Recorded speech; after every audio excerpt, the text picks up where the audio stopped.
But there were some limitations on that airplane, and as we see this one take off, let's watch this, Danny. Tell them about the takeoff. Now, this will be a tactical takeoff. Simulation was surrounded by hostile forces. C-17 gets to airport, gets a certain speed, then you'll see it pitch way up to about 20 to 22 or more degrees.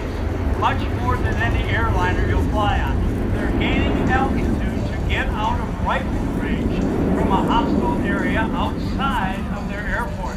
Because, Rob, one lone bullet from an enemy rifle can ruin.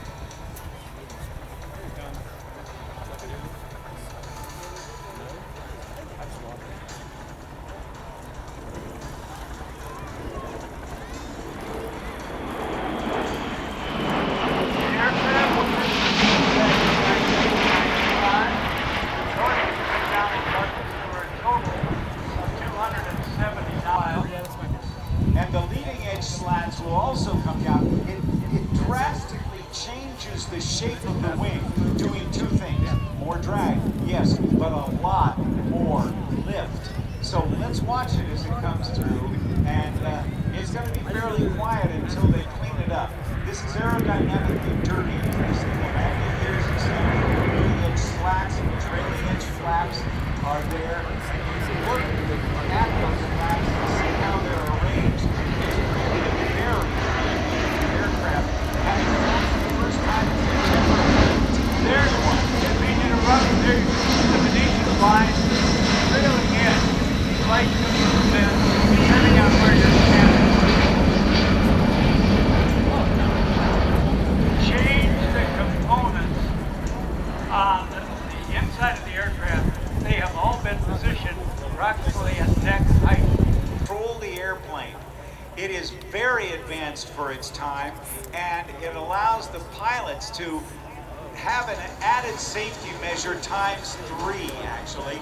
Primary flight control system computer, 3 computer backups, and a manual system if they get in trouble and get shot up badly. But watch them as they quickly, that's right into 45 degrees when the back just wham, just shove that stick over, and the aircraft responds like an aircraft a fourth the size of it. What are those things on the wings, by the way? Oh, those are, they're like mudflaps. You know, you and I have been through this a lot of times. You've never said mud flaps before. Yeah, but you're retired. I had to get a laugh.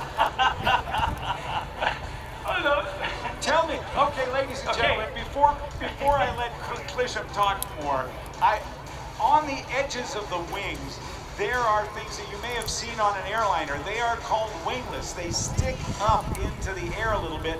On this airplane, they're about 9 feet high, almost like regulation for basketball. What are they about? Well, that's an invention of the great late Joe Clark.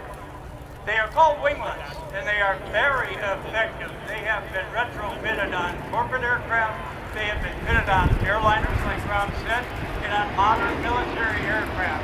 Those winglets control inefficient air, turbulent air coming off the wings of conventional aircraft wings. They direct it to an efficient method of reducing the drag, which also reduces fuel consumption and increases cruise speed. Since the major introduction of winglets due to modern technology, billions and billions and billions of gallons of aviation fuel have been saved. And we credit that to late Joe Clark. You don't have a wide enough runway to turn around. Well, what if you don't have a parallel taxiway? I think we're going to see a little bit of a demonstration of that as well. Watch carefully. As soon as the aircraft touches down, panels on the nacelles will open up and they will turn the thrust reversers on. From the 437th Airlift Wing at Charleston Air Force Base, South Carolina, touching down, watch for the panels. There are, and this is about as much noise as this airplane is ever going to make.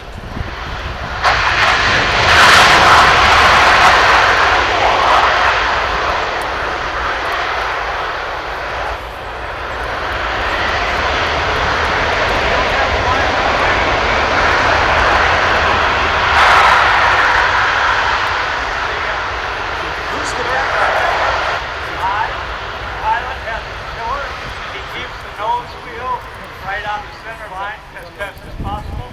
That's how he keeps or she keeps the airplane from going off on the side.